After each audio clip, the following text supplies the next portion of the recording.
Education with Shantanu চ্যানেলে তোমাদের সকলকে স্বাগত জানাই। আজকে আমার আলোচ্য বিষয় তৃতীয় পর্যায়ক্রমিক মূল্যায়ন 2025-এর চতুর্থ শ্রেণীর পরিবেশ বিষয়, যেখানে তোমাদের পরীক্ষা হতে চলেছে 50 নম্বরের। সময় থাকছে তোমাদের 1 ঘন্টা 30 মিনিট। তোমরা যারা চ্যানেলটিকে এখনও সাবস্ক্রাইব করোনি তারা চ্যানেলটিকে অবশ্যই সাবস্ক্রাইব করে বন্ধুদের মাঝে শেয়ার করে দেবে। প্রশ্নমাত্র একে থেকে বলেছে নিচের প্রশ্নগুলির পূর্ণবাক্যে উত্তর দাও, যেখানে তোমাদের 6টা প্রশ্নের জন্য থাকছে 12 নম্বর।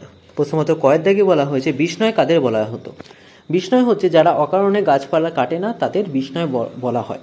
কিন্তু তোমাদের এখানে যেহেতু 2 নম্বরের প্রশ্ন, তাই তোমরা লিখবে 20 কথার অর্থ হচ্ছে 20 এবং 9 কথার অর্থ হচ্ছে 9, দুটোকে একত্রে মিলিয়ে হয় বিষ্ণয়। অর্থাৎ যারা অকারণে গাছপালা কাটে না তাদেরই বলা হয় বিষ্ণয়। খদাকে বলেছে অত্যন্ত পুষ্টিকর একটি পানীয় খাদ্যের নাম উল্লেখ করো। অত্যন্ত পুষ্টিকর একটি পানীয় খাদ্যের নাম হবে দুধ। চিপকো আন্দোলনের একজন নেতার নাম উল্লেখ করো। চিপকো আন্দোলনের একজন নেতার নাম হচ্ছে জামভাজি।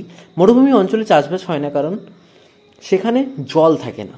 ব্রোঞ্জ কোন দুটি ধাতুর মিশ্রণ? ব্রোঞ্জ হচ্ছে তামা ও টিনের মিশ্রণ। ভারতের কোথায় মাতৃতান্ত্রিক সমাজ আছে? উত্তর হবে মেঘালয়ের খাসিয়া অঞ্চলে।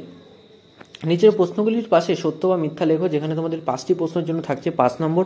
তাজমহল একটি সৌধ, এটি একদম সত্য। আলু সংরক্ষণের জন্য হিমঘরের প্রয়োজন, মিথ্যে।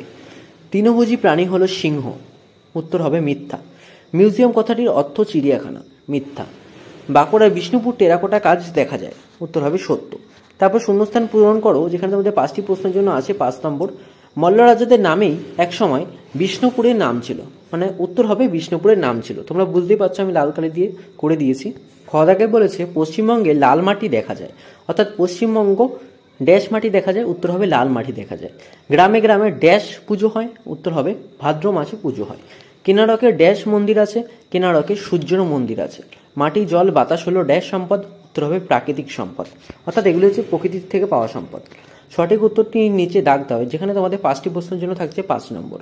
আদিম মানুষরা আগে লেখা না ছবি আঁকা শিখেছিল, উত্তর হবে ছবি আঁকা। ব্যাটারি বা ইঞ্জিন চালিত যানবাহন বায়ু দূষণ ঘটায়, উত্তর হবে ইঞ্জিন। গালা শিল্প পুরুলিয়া না মেদিনীপুর জেলা দেখা যায়, উত্তর হবে মেদিনীপুর। মাটিতে জৈব না অজৈব পদার্থ মিশিয়ে মাটি খারাপ হয়, উত্তর হবে অজৈব। সমাজ পরিবারের চেয়ে ছোট বা বড়, মানে ছোট হবে না বড় হবে, উত্তর হবে বড়। আচ্ছা, তারপর বলেছে অমিল শব্দটিকে চিহ্নিত করো, যেখানে 4টি প্রশ্নের জন্য থাকছে তোমাদের 4 নম্বর। বাস, ট্রাম, ট্যাক্সি, লরি। দেখো বাস একটা গাড়ি, ট্যাক্সিও একটা গাড়ি, লরিও একটা গাড়ি, ট্রামও একটা গাড়ি। কিন্তু আমি ট্রামটাকে আলাদা করলাম কারণ ট্রামটা তোমার অনেকটা ট্রেনের মতন। পরে আছে তাঁত শিল্প, রেশম শিল্প, মৃৎশিল্প, কৃষিকাজ।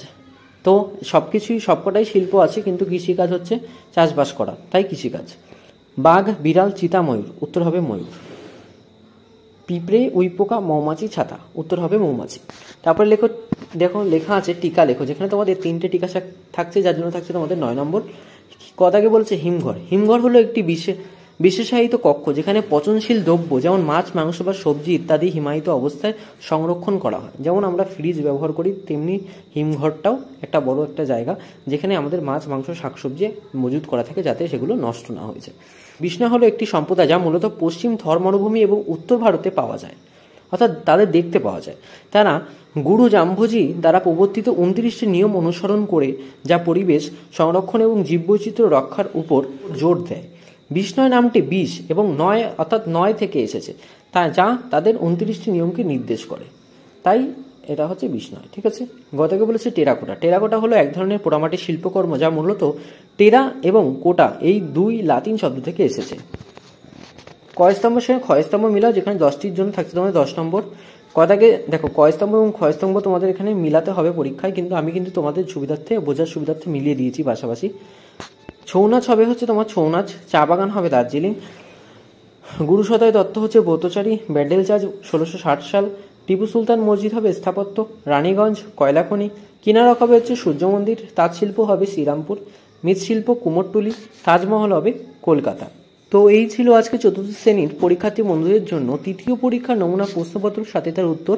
প্রশ্নপত্রটি তোমাদের কেমন লাগলো তা অবশ্যই জানাবে। চ্যানেল নতুন হয়ে থাকলে চ্যানেলটিকে অবশ্যই সাবস্ক্রাইব করে দেবে এবং বন্ধুদের মাঝে শেয়ার করে দেবে। অন্যান্য ভিডিও দেখতে তোমরা প্লেলিস্ট চেক করো, ওখানে কিন্তু সমস্ত ভিডিও দেওয়া আছে।